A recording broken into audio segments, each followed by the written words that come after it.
Գիշերը, երբ քաղաքը քնում է, մենք արթուն ենք մնում քննարկելու ամենազգայուն թեմաները. առողջություն,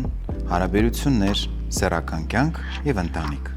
Մենք խոսում ենք այն ամենի մասին, ինչի մասին դուք սովորաբար լռում եք։ Բարի ուշ գիշեր։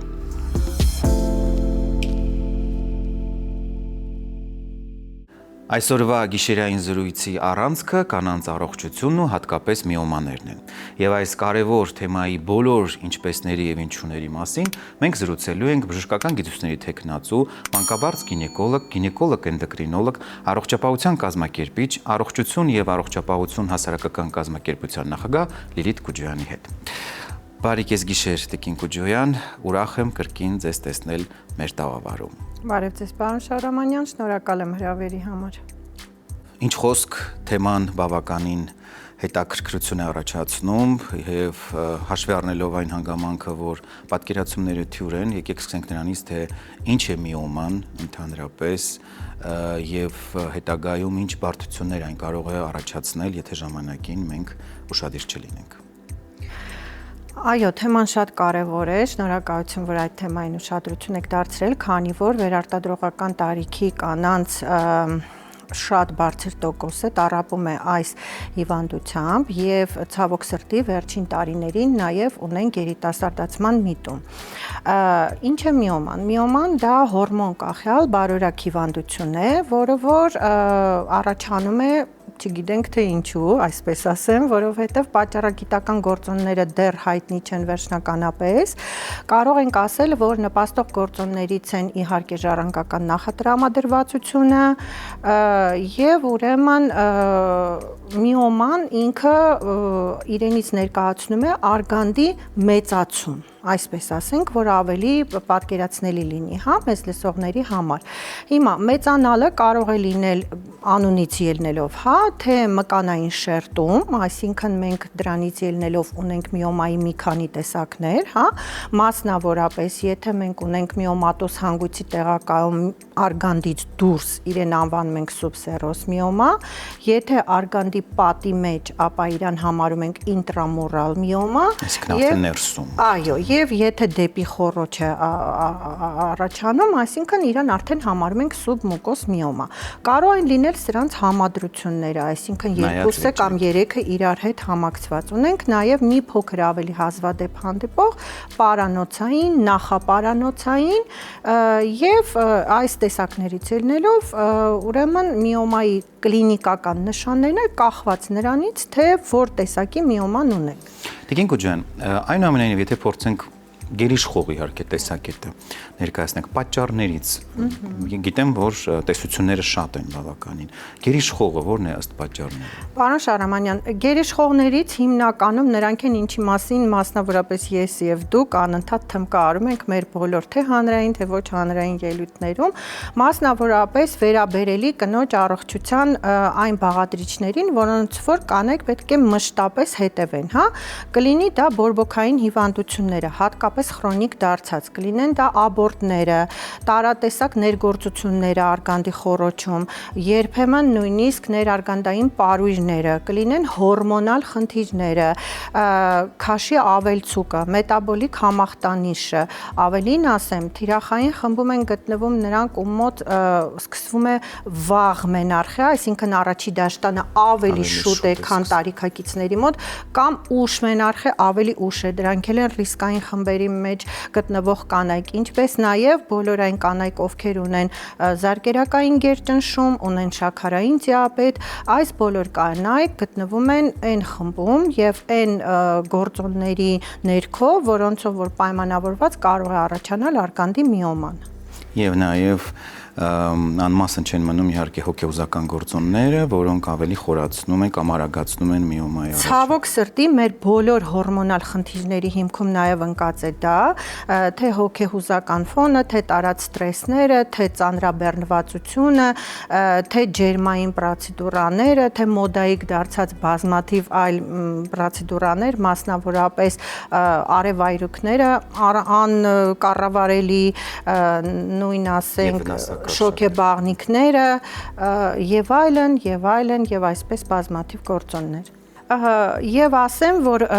վաղ եւ ուշ մենարխե ասելով, հա, մենք իհարկե պետք է նշենք, որ կախված նրանից թե տարիքային որ խմբի մասին ենք խոսում, հա, ապա իհարկե տարիքը տարբեր է։ Նո, ենթադրենք, ներկայիս դեռահաս երեխաների համար, աղջիկների համար նորմալ է, որպեսզի առաջի դաշտանը մենարխեն լինի 10-11 մինչև 12 տարեկան։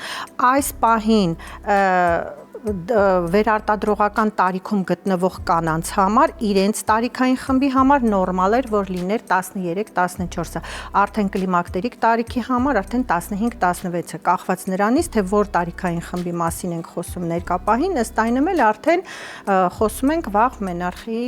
տարիքների մասին։ Եվ բնականաբար այստեղ ծնողները անչափ ուշադիր պետք է լինեն, որպեսզի բաց չթողնեն այս կարևոր։ Մենք որ անընդհատ ասում ենք նրա մասին, որ ցանկացած դրսևորում կապված դաշտանային պարբերաշրջանի ինչ որ փոփոխությունների հետ, քանակի հետ, ուշացման հետ, թե առաջի դաշտանի հետ, թե հետագայում կանոնավորման հետ, թե ցավոտ դաշտանը, թե բազմաթիվ այլ գանգատներ, որոնք որ կարող են դիտվել մատերի արանքում, ասվել շատ անգամ մեր հանրությանը բնորոշ ձևով կամուսնանաս կանցնի, իրականում այդ ամենը ուշադրության կենտրոնում պետք է լինի, որ մենք չունենանք հորմոն կախյալ արգանդի միոմա։ Տիկին Կուջյան, խոսենք հետևանքների մասին։ Վստահ եմ կան երևի նշաններ կամ դրսևորումներ, որոնք ինչ որ կերպ կհուշեն, որ կա խնդիր եւ պետք չէ այն անտեսել։ Իհարկե կանանց հիվանդություններին բնորոշ է մեկ բան, որը որ բնորոշ է նաև այս դեպքում արգանդի միոմայի շատ երկար ժամանակ կարող է առանց որևէ գանգատների կնոջ մոտ միոման մեծանալ, հա։ Այսինքն կարող են լինել ինչ որ պարբերաբար դաշտանային ցիկլի խանգարումներ, կինը դրան ուշադրություն չդարձնի, դե մտածի մի օր մրսեց, մի օր ստրես էր եւ այլն կամ իրեն այդպես հուշեն, եւ ժամանակի ընթացքում քանի գնա միոման ավելի մեծանա, հա։ Դրա համար այստեղ շատ կարեւոր են այն, ինչի մասին խոսում ենք պրոֆիլակտիկ զննումները տարեկան 2 անգամ։ Հիմա եթե խոսում ենք այն միոմաների մասին, որոնք արդեն տալիս են կլինիկական նշաններ, այստեղ պետք է իհարկե տարբերակենք միոմաների այն չափերը, որոնք որ կոնսերվատիվ բուժման են ենթարկա եւ որոնք որ վիրահատական, որտեղ նրանց կլինիկական նշանները տարբեր են։ Եթե մենք ունենք արգանդի մեծացում մինչև 12 շաբաթական հղիության չափով, կամ արկա միոմատոզ հանգույց, որը 6 եւ ավել սանտիմետր է, մենք դա համարում ենք արդեն վիրահատական միոմա, որը որ իր կլինիկական նշաններով բավականին ակտիվ է։ Դա կլինեն առատ արյունահոսությունները, կլինի ճնշումը հարակից օրգանների վրա։ Մեր հեռուստադիտողներին ասեմ, որ արգանդը առջևից սահմանազատված է միզապարկով, հետևից աղիներով, հետևաբար, եթե մենք կոնքի խոռոչում ունենում ենք արգանդի մեծացում, ապա ճնշում է գնում թե միզապարկին, թե աղիներին, հետևաբար նաև այդ օրգան համակարգերի սիմպտոմատիկան մասնավորապես մենք կարող ենք ունենալ այսպես կոչված գենիտոուրինար համախտանիշը, այսինքն կնոջ մոտ գնա միոմայի ժամանակ անմիզապահությունը, չորությունը, հեշտոցի վերքերը, ուրեմն սեռական օրգանների շրջանում, հա, եթե սա ավելի մեծ միոմաներ են, եթե մի քիչ ավելի փոքր են, ապա կարող է արտահայտված լինել ուրեմն պարբերաբար կրկնվող արյունահոսությունով, դաշտանային պարբերաշրջանի խանգարումով, փոքր կոնքի ցավերով, ճնշման տատանումներով եւ ուրեմն սեռական հարաբերության դիսկոմֆորտով 2 դեպքում էլ միանշանակ։ Կա մի վախ, որը թերևս ամենատարածվածն է, մասնավորապես միոման կարող է վերածվել քաղցկեղի։ Եկեք բարձաբանենք սա եւ փորձենք բացատրել, թե այս երկու հասկացությունները որքանով են փոխկապակցված եւ երբ է պետք անհանգստանալ։ Տեսեք, գրականության մեջ նկարագրված են շատ հազվագյուտ դեպքեր, որ միոման վերածվում է քաղցկեղի։ Դա շատ հազվագյուտ է լինում, բայց մենք ունենք մեկ այլ բան, որ կարող է միոման նեկրոզացվի, հա, այսինքն սնուցումը դադարի։ Դա լինում է այն դեպքերում, եթե չափերը մեծանում է եւ ճնշվում է միոման, դա կլինի ծանր ֆիզիկական աշխատանքները, դա կլինի ոչ հարմար պոզիվ սեռական հարաբերությունները, դա կլինի այդ վերը նշված արևայրուքները, շոքեբաղնիքները, այդ հատվածի տաքացումները եւ բոլոր այս գործոններով պայմանավորված կարող է անոթների սնուցումը դադարի, այսինքն ճնշվի, հատկապես եթե կինը նաեւ ունի ուրեմն երակների լայնացում, հա, ապա այս դեպքում մենք ունենանք նեկրոզ, այսինքն եթե ունեցանք նեկրոզ, ոնց որ ունենում ենք մահացած հյուսված, այո, մեռուկացում է լինում, մահացած հյուսվածք ենք հյուսվածք այլևս չի գործում։ Այո, ու նորից եմ կրկնում, կան շատ հազվագյուտ դեպքեր, որ չարորականում է, դա իհարկե պետք է լինեն արդեն գենետիկ նախատրամադրվածություններ հատվյալ կնոջ մոտ, որ հնարավոր է գնա չարորակացում, ինչպես նաև այստեղ նորից կգան արդեն նպաստող գործոնները, կլինի դա գերքաշը, կլինի դա շաքարային դիաբետը, կլինի դա զարկերակային գերճնշումը։ Տիկին Կուջյան, միոման ունի նաև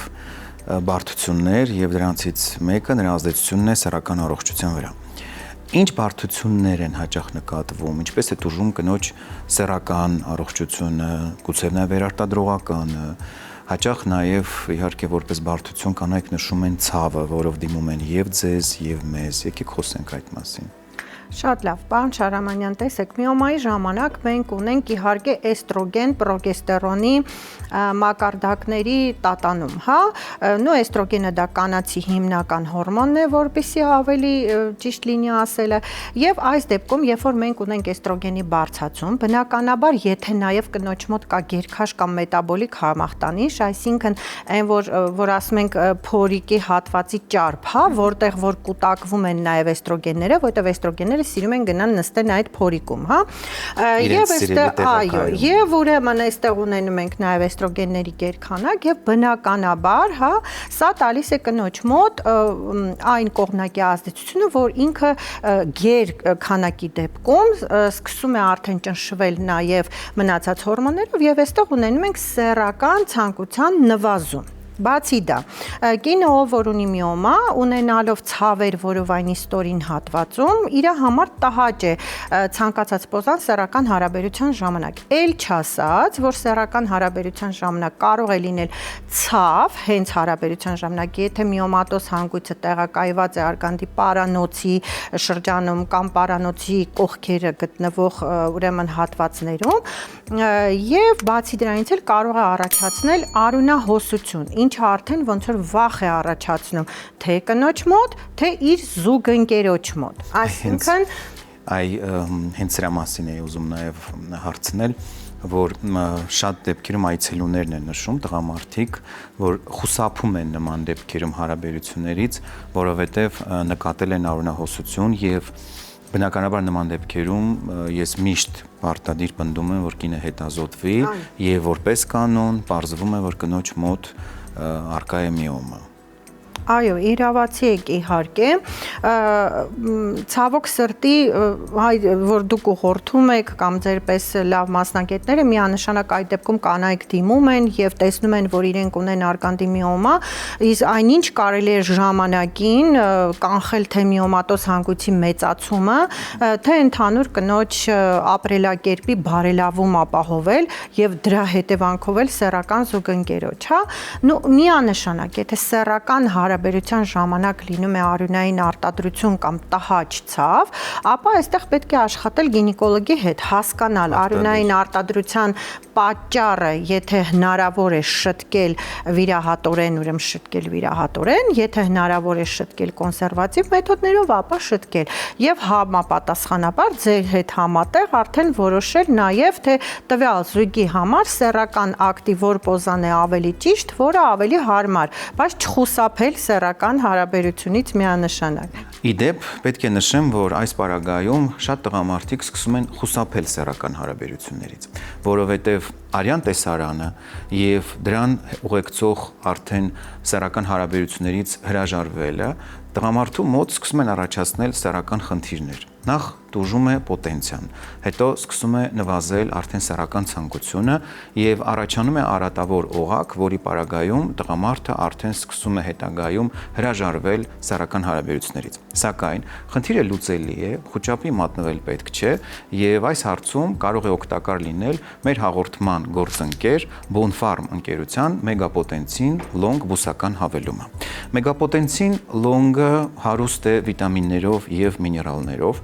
եւ ժամանակի ընթացքում բարելավում է տղամարդու սեռական առողջությունը, կարգավորում է սեռական ցանկությունը եւ պոտենցիան։ Այն ունի առավելություններ։ Առավելություններից մեկն այն է, որ մեգապոտենցին լոնգը իր կազմի մեջ ունի առանձին վիտամիններ եւ միկրոէլեմենտներ, որոնք տեղակայված են առանձին տուփերի մեջ եւ բուժման ժամանակ էլ ընդունվում են առանձին, ինչը ավելի է լավացնում բուժման արդյունավետությունը։ Բացի այդ, այն բացառապես բուսական է, ինչը չի առաջացնում կախյալություն, որը շատ կարևոր առավելություն է հատկապես այն տղամարդկանց համար, ովքեր ինչ-ինչ պատճառներով խուսափում են օգտագործել քիմիական սեռախթանիչներ։ Մեգապոտենցինը նաև տարբերվում է նրանով, որ արդյունավետությունը նկատվում է արդեն իսկ բուժման կուրսի սկզբնական ժամանակահատվածում։ Տիկին Կուջոյան, մի հարց եւս շատ է մտահոգում հանրությանը։ Սեռական կյանքը կարող է արագացնել միոմայի աճը, թե դա միֆ է։ Չի կարող առաջացնել ընդհանուր առմամբ, եթե իհարկե չենք խոսում մեծ պարանոցային միոմայի մասին, որը ոչ թե աճն է արագացնում, այլ նրա մեռուկացումը, արյունահոսությունը եւ հարակից բարդություններն է ավելացնում, հա։ Ընդհակառակը մենք գիտենք, որ սեռական հարաբերության ժամանակ, հատկապես եթե այն կնոջ մոտ ավարտվում է հեշտանքով, այդտեղ արտադրվում են օքսիտոցին, էնդորֆին եւ մնացած այլ դրական նյութերը, որոնք որ անհրաժեշտ են կարգավորման համար հորմոնալ համակարգը։ Այսինքն սեռական հարաբերությունը հորմոնալ տեսանկյունից միանշանակ բարելավում է։ Բացի դա, մենք գիտենք, որ սեռական ակտը նաև բարելավում է փոքր կոնքի արյունամատակարարումը, այսինքն այստեղ անոթալայնիչ ազդեցություն է թողում եւ փոքր կոնքի ցավերը կարող են նվազել։ Եվ այդ առումով կարծում եմ, որ դրական ազդեցություն է թողնում։ Հերկեցինք եւս մի կարևոր միֆ, որը շատերին անհանգստացնում է։ Այո, եւ դրանով պատճառով է խուսափում են սեռական հարաբերությունից։ Ինչպիսի միոմաներն են առավել խնդրահարույց, ըստ չափսերի, ըստ տեղակայման։ Տեսեք, չնայած որ տարածված են ամենաշատը ինտրամուրալ միոմաները, այսինքն պատի մեջ աճող, հա, մկանունքի մեջ աճող եւ կարելի է ասել երևի թե ոչ վնասակարն են, ավելի վտանգավոր են իհարկե այն միոմաները, որոնք որ դեֆորմացնում են արգանդի խոռոչը, այսինքն աճում են դեպի խոռոչ։ Դրանք վտանգավոր են վերարտադրողական տարիքի կանանց համար, հատկապես նրանց, ովքեր պլանավորում են հղիություն, քանի որ մենք այստեղ 3 եռամսյակում էլ կարող ենք ունենալ տարբեր տեսակի խնդիրներ, հա։ Եթե խոսքը գնում է հղիության առաջի եռամսյակի մասին, ապա մենք այստեղ կարող ենք պտղաձևի, այսպես ասած, կպում արգանդի խոռոչում չունենանք, դրան խանգարի միոմատոզ հանգույցը։ Բացի դրանից կարող է նույնիսկ սերմնահեղուկը չհասնի իր նպատակին, որպեսզի լինի բեղմնավորում, սա էլ ասենք անպայման։ Երկրորդ եռամսյակում ավելի շատ ունենում ենք պլացենտացիայի խանգարում, այսինքն երբ որ պլացենտան չի կպնում, չի տեղակայվում իր ճիշտ տեղում եւ կարող է ունենանք պլացենտայի այսպես ասած իջեցում, երբ փակում է պարանոցի լուսանցքը եւ հետագայում էլ դա ծննդաբերության ժամանակ առաջացնում է խնդիրներ, հա, սա եթե հպանցիկ անցնենք, եթե խոսքը գնում է ավելի հասուն տարիքի կանանց մասին, որոնք որ չեն պլանավորում հղիություն, այս դեպքում էլ իհարկե ամենավտանգավորներից են նաեւ պարանոցային միոմաները եւ հարպարանոցային հատվածի միոմաները, որոնք որ եւ լուսանցքն են փակում արգանդի պարանոցի եւ առաջացնում են ցավային համախտանիշ թե սեռական հարաբերության ժամանակ, թե սեռական հարաբերությունից դուրս։ Այդ ամենը հաշվի առնելով, երբ պետք է մտահոգվել եւ գնալ գինեկոլոգի։ Գինեկոլոգի մոտ կանայք հատկապես սեռական կյանքով ապրող մշտապես տարին 2 անգամ պետք է այցելեն գինեկոլոգի։ Ըստ պահանջի եւ Այո, դա պարտադիր, այսինքն դա գիգիենայի մի տեսակ է։ Դու գործ ունես խոռոչի հետ, որը որ պետք է լինի հսկողության տակ, եթե ուզում ես լինես առողջ կին։ Սա ընդհանուր առմամբ խորհուրդ։ Եթե խոսքը գնում է միոմայի մասին, որ ենթադրենք կինը ինչ-ինչ պատճառներով չի կարողացել պարբերաբար այցելել գինեկոլոգի, ապա առաջին իսկ նշանների դեպքում դաշտանային ցինկլի խանգարման կամ թեթև իսկ դիսկոմֆորտի, որը առաջանում է սեռական հարաբերության ժամանակ, կամ ինչ-որ ցավային համախտանիշի փոքր կոնքում, երբեմն նկատում են նաև իրենց կառուցվածքի փոփոխություն, հա, եթե միոման ձևափոխում է կառուցվածքը, այս բոլոր դեպքերում պարտադիր պետք է դիմել գինեկոլոգի, որովհետև միոմաների փոքր չափերի ժամանակ մենք կարող ենք կանխել նրանց մեծացումը եւ կինը միոմայով կարող է ապրել ամբողջ կյանք առողջ, համեմատաբար առողջ եւ դաշտանադադարի շրջանում միոման արդեն սկսում է հետ զարգանալ։ Այսինքն այստեղ շատ կարեւոր է պահել հսկողության տակ մինչեւ դաշտանադադարի տարիքը։ Դարձյալ էլի մեր կոչը չուշացնել, դիմել պարտադիր իմ նշած սիմպտոմատիկայի ժամանակ եւ այս դեպքում երբ որ դիմում եք գինեկոլոգը գտնում է համապատասխան բուժումը տվյալ այցելուի համար եւ կարողանում է հսկողության տակ պահել պարբերաբար տարին 2 անգամ որոշակի բուժում ստանալու պայմաններում պահել մինչեւ կլիմակտերիկ տարիքը եւ այդ տարիքում արդեն միոման սկսում է հետ զարգանալ եւ մենք չենք ունենում այն ուրեմն գանգատները, որոնք որ նշում էին կանայք։ Իսկ ընդհանրապես սիրելի հետևորդներ, որպեսզի ձեր սեռական եւ վերարտադրողական առողջությունը լինի փայլուն վիճակում, ինչպես նշեց Տիկին Կոջոյանը, կանայք պետք է տարվա ընթացքում գոնե 2 անգամ այցելեն գինեկոլոգին, որպեսզի հետագայում խնդիրներից զերծ մնան։ Միանշանակ համամիտ եմ, պարոն Շարամանյան, պարզապես մի լրացում էլ անեմ, հա, որ վերը նշած մեր ամբողջ զրույցի բովանդակությունը հենց դա էր, որ միոմայի պատճառագիտական գործոնները բազմաթիվ են, նպաստող գործոնները բազմաթիվ են, եւ այդ բոլոր գործոնները հիմնականում նպաստում են նաեւ մնացյալ հորմոն կախյալ հիվանդություններին։ Հետեւաբար, եթե կինը դիմի պարբերաբար, այս գործոնների բուժմամբ եւ բարելավմամբ մենք կանխում ենք թե միոման, թե մնացած շատ այլ հիվանդություններ։ Եկեք խոսենք բուժման եղանակներից։ Արդյոք դրանք ազդում են կամ կարող են ազդել սեռական ֆունկցիայի վրա։ Նախ տարբերակենք, որ ունենք բուժման կոնսերվատիվ միջոցներ եւ վիրահատական։ Հա, եթե խոսում ենք կոնսերվատիվ միջոցների մասին, ապա դրանք կարող են լինել թե օրալ հակաբեղմնավորիչները, թե հորմոն փոխարինող պրեպարատները, թե էստրոգեն ճնշող պրեպարատները։ Եթե խոսում ենք օրալ հակաբեղմնավորիչների մասին, ապա այո, իրանց կողմնակի ազդեցության մեջ նշում ենք, որ կարող է լինել սեռական ցանկության լիբիդոյին նվազում, հա։ Այս դեպքում արդեն իհարկե դիմում ենք ձեզ, դուք մեզ այդ հարցում օգնում եք, եթե միակ մեթոդը դա է բուժման։ Շատ կանայք հրաժարվում են հորմոնալ պրեպարատներից եւ մենք նրանց նշանակում ենք տարբեր ֆիտոպրեպարատներ, որոնք որ էլի կարելի է նշանակել միոմաների ժամանակ։ Բուսական պրեպարատներ։ Այո, սրա հետ մեկտեղ պարտադիր կարգավորում ենք քաշը, մետաբոլիկ համախտանիշը եւ հարակից առաջացող խնդիրները, մասնավորապես անմիզապահությունը, կլինի դա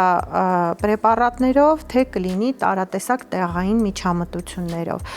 Կարգավորում ենք նաև հեշտոցի չորության հարցը, որը որ փառք Աստծո հիմա տարբեր ուրեմն թե մոմիկներով, թե այլ մեթոդներով կարելի է այդ խնդիրը լուծել եւ առաջացնել եւ ուրեմն նպաստել հեշտոցի խոնավության բարելավմանը։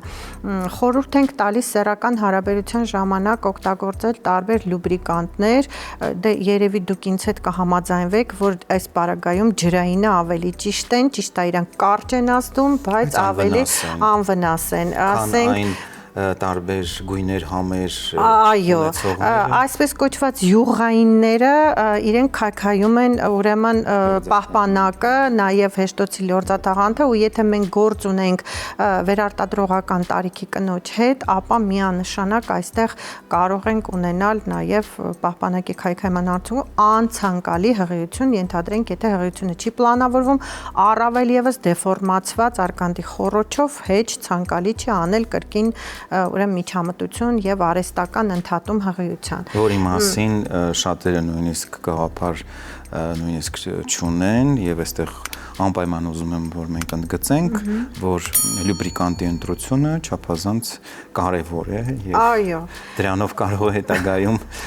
ճիշտ դրա սխալ ընտրության պարագայում կարող են բազմաթիվ հետագայում անախորժություններ առաջանալ։ Դա միանշանակ այս դեպքում իհարկե մենք խորհուրդ ենք տալիս այն ինչ որ գիտենք, ավելի մանրամասն ասում ենք որ ձեզ դիմեն, որովհետեւ դա շատ կարեւոր հարց է, գովազդները շատ են, առաջարկությունները շատ են, հայթակղությունները նույնպես։ Եթե խոսում ենք ուրեմն վիրահատական միջամտությունների մասին, ապա այստեղ կարող ենք ունենալ տարբեր միջամտություններ, հա, դա կլինի արգանդի միոման սնուցող անոթների էմբոլիզացիան, եւ որ ասենք անոթները ուրեմն ոնց որ կոպիտ ասած փակվում են, սնուցումը դադարում է, միոման ժամանակի ընթացքում ինքն իրան սկսում է փոքրանալ,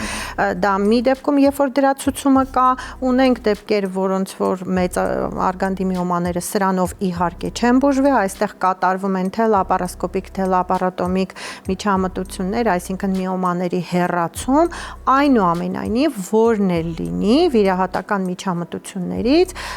կախված նրանից թե որ մեթոդն է, կնոջը պահանջվում է վերականգնողական 1-2 ամիս, որի ընթացքում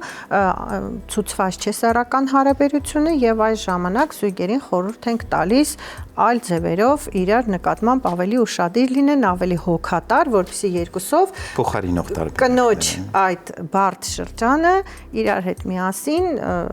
սիրո եւ հոգատարության մթնոլորտում անցկացնեն։ Այո։ Եվ դրան հաջորդող մյուս հարցը, որը շատերին է մտահոգում, հղիություն եւ միոմա։ Արդյոք համատեղելի հասկացություններ են, երբ պետք է կինը պլանավորի հղիությունը կամ գուցե չպիտի պլանավորի, եկեք այս հարցի մասին խոսենք։ Կինը կարող է իհարկե պլանավորել հղիություն, եթե հակացուցում չունի, հա, քանի որ ես քիչ առաջ նշեցի, որ տարբեր եռամսյակներում տարբեր խնդիրներ կարող ենք ունենալ, ապա այս դեպքում արդեն գինեկոլոգն է որոշում, հա, եթե բնականաբար մենք ունենք այնպիսի միոմատոզ հանգույց, որը փակում է ողջ արգանդի խոռոչը, ինչ հղիության մասին կարող է խոսք գնալ։ Բնականաբար այստեղ ցուցվում է, ենթադրենք ռեզեկտոսկոպիայի միջոցով այդ խոռոչի միոման հեռացնել, դրանից հետո ստանալ համապատասխան բուժում եւ պլանավորել հղիություն, հա։ Եթե խոսքը գնում է մկանունքի մեջ աճող միոմայի մասին, որը չափերով մեծ չէ, ապա կարող ենք պլանավորել հղիություն, պարզապես այստեղ ուշադրությունը պետք է լինի կրկնակի, եթե ոչ եռակի, քանի որ միոմայով կինը դա այլ հորմոնալ համակարգով կին է, քան առանց միոմայի, եւ այստեղ բարձր հսկողության ներքո պլանավորում ենք, վարում ենք հղիությունը, երբեմն նույնիսկ ասում ենք, որ հղիությունից հետո միոմայի չափերը կարող են եւ նաեւ փոքրանալ, այսպիսի դեպքեր էլ ունենք։ Այսինքն այստեղ կախված է նրանից, թե միոման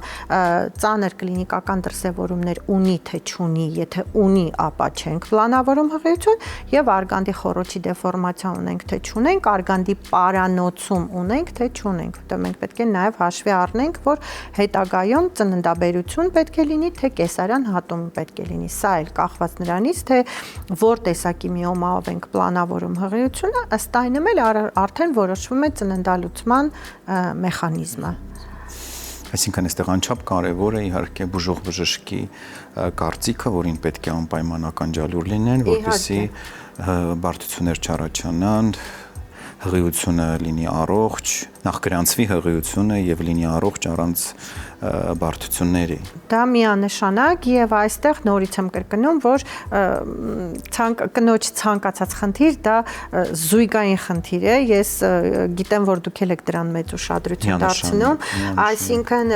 պետք է կարողանանք այդ հղիություն պլանավորել այնպես անենք, որ զուգընկերներով գնան այդ որոշմանը եւ այդ բարդուղին իրար հետ անցնեն, որպեսզի բարենպաստ եւ ելք ունենա առողջ բալիկով։ Որովհետեւ սեռական եւ վերարտադրողական ֆունկցիան օրգանիզմի միակ զույգային ֆունկցիան է եւ պետք է անպայման աշխատել զույգի հետ։ Տիկին Գոջյան, անչափ շնորհակալ եմ այս հետաքրքիր եւ բովանդակալի զրույցի համար։ Վստահ եմ մեզ հետևողները այս թողարկումը դիտելուց հետո կստանան իրենց անհրաժեշտ պատասխանները եւ չեն ուշացնի եւ անհրաժեշտության դեպքում կդիմեն մասնագետի օգնությանը, որպեսզի խուսափեն բարդություններից։ Ես եմ շնորհակալ, պարոն Շարամանյան, որ դուք մշտապես կնոջ առողջությունը պահում եք ուշադրության կենտրոնում։